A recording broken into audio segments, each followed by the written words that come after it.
ঈদযাত্রায় ঘরমুখ উত্তর পশ্চিমাঞ্চলের মানুষের ভোগান্তি বাড়াতে পারে বিআরটি প্রজেক্টের চলমান কাজ। এছাড়া অবৈধ সিএনজি অটোরিকশার দৌরাত্ম্য ও ট্রাফিক অব্যবস্থাপনা মহাসড়কে যানজটের কারণ হতে পারে বলে মনে করছেন এই পথের চলাচলকারী। তবে ট্রাফিক বিভাগ বলছে ঘরমুখ মানুষের ঈদযাত্রা নিশ্চিতে সব ধরনের প্রস্তুতি নেওয়া হয়েছে। জাহাঙ্গীর আলমের তথ্যচিত্রের ডেস্ক রিপোর্ট। দুয়ারে কড়া নাড়ছে ঈদ। পরিবার পরিজন নিয়ে ঈদের আনন্দ ভাগাভাগি করতে সবাই ছুটে যান গ্রামের বাড়িতে।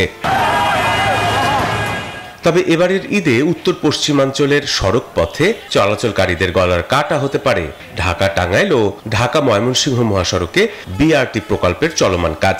এছাড়াও যত্রতত্র যাত্রী ওঠানামা, ফিটনেসবিহীন যানবাহন চলাচল, সিএনজি, ব্যাটারি চালিত অটোরিকশা ও ইজি বাইকের দৌরাত্ম্যে যানজটের সংখ্যা আরো বাড়িয়ে দিচ্ছে। এই ঈদে জামা জুতো অ্যাকসেসরিজের ডিসকাউন্ট। পাশাপাশি মহাসড়ক দখল করে গড়ে উঠেছে অবৈধ দোকানপাট, ফলে যান চলাচলে ঘটছে ব্যাঘাত, সৃষ্টি হচ্ছে যানজট। যাত্রীরা বলছেন ঈদে মহাসড়কে দোকান উচ্ছেদ সহ অটোরিকশা চলাচল বন্ধ করা না হলে যানজটে চরম ভোগান্তিতে পড়তে হতে পারে তাদের। চিন্তায় এত আমরা মানসিক একটা নির্যাতনের ভিতরে থাকি, তাইলে আমাদের নিরাপত্তাটা কে দিবে? ঈদযাত্রা স্বস্তিদায়ক করতে সকল ধরনের প্রস্তুতি নেওয়া হচ্ছে বলে জানিয়েছে জিএমপি।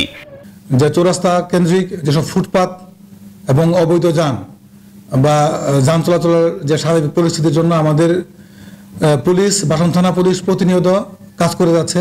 বেশ কয়েকটা সমন্বয় মিটিং করেছি আমরা, রোডস অ্যান্ড হাইওয়ে, আমরা তারপরে এসআরভিজি, বগুড়া থেকে টোল প্লাজা, তারপর গাজীপুর চৌরাস্তা, অনেক খানাখন্দর ছিল।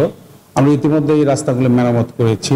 দেশের ব্যস্ততম জাতীয় মহাসড়কগুলোর একটি ঢাকা টাঙ্গাইল ময়মনসিংহ মহাসড়ক। মহাসড়কটির সবচেয়ে ব্যস্ততম অংশ Dhaka Gazipur. Desk report, news 24।